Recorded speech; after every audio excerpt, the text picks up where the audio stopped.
Alright, so just wanted to give y'all an update video on the NIBBI Carb install and basically just how the bike's been running.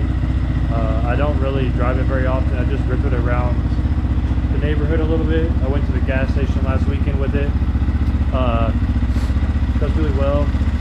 Someone did mention in my last video I need to have the front wheel balance, which is a good idea. I'll get that done because it is a little wobbly going down the road, which is, you know, not ideal. As for the Carb install,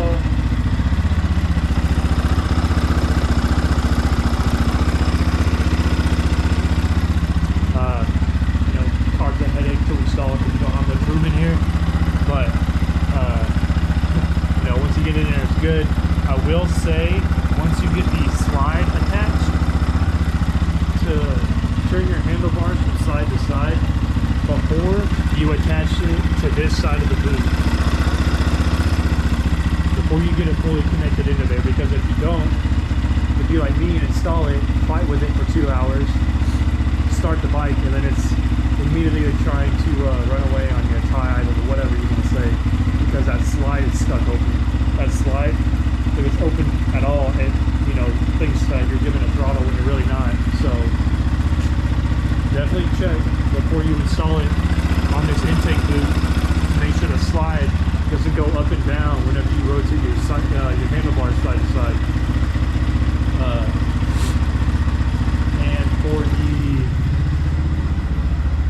stock Carb, where did I put it? Oh, as y'all know, the choke lever on the new NIBBI Carb looks like this. You can take the one that comes off the old Carb, this one, and basically just swap them out. There is a small like crush washer. You need to keep that in mind. Don't forget about it. Like I said, it's kind of a pain to install because there's not a lot of room in there, but you can make it work. And that is the slide. You see how it's sitting down all the way? This is one thing you got to check whenever you install the new Carb. Just make sure your cables aren't binding up. That's the last thing you want, is your throttle to stick open, especially if you're a beginner rider. Still haven't installed the new sprocket yet. Well, yeah, the new sprocket, but I'll eventually get to that. I think it's running too lean. I can tell that exhaust pipe, if it was dark in here, it'd be all red.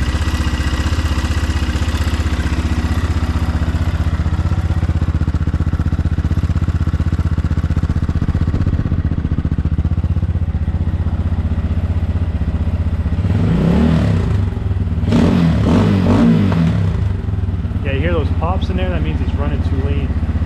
Gotta fix the Carb, but I really don't feel like taking it out again.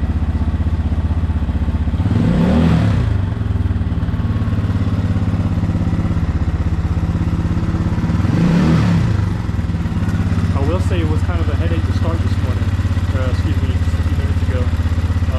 It kept dying on me, so I turned in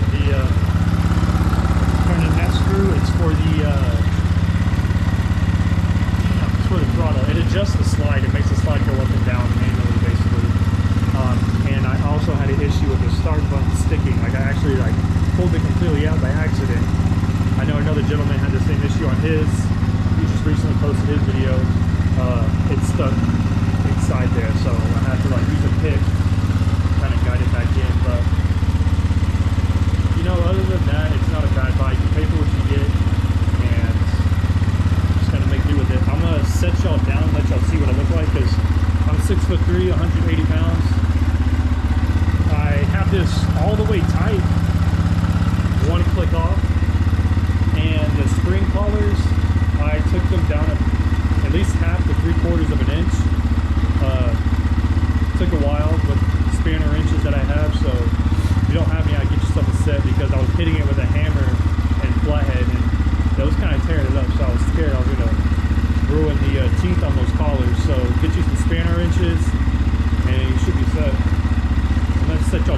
yeah, like I said, I feel like it runs lean. I need to, sadly, probably pull the carb back out.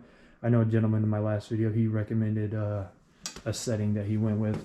And, you know, the NIBBI carb, whenever you order it, it comes with instructions anyways. But, you know, YouTube's a thing, so you can just watch that. I'm sure they have plenty of videos.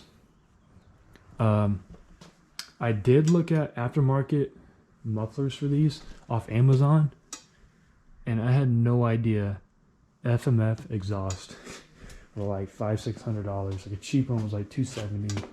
I was like, this bike is not worth it, or maybe in the future, I don't know. But yeah, so just a big video. Like I said, I'll still post another one for the rear sprocket. I appreciate all the comments I got on my last one, all the views and likes. So I'll catch you on the next video.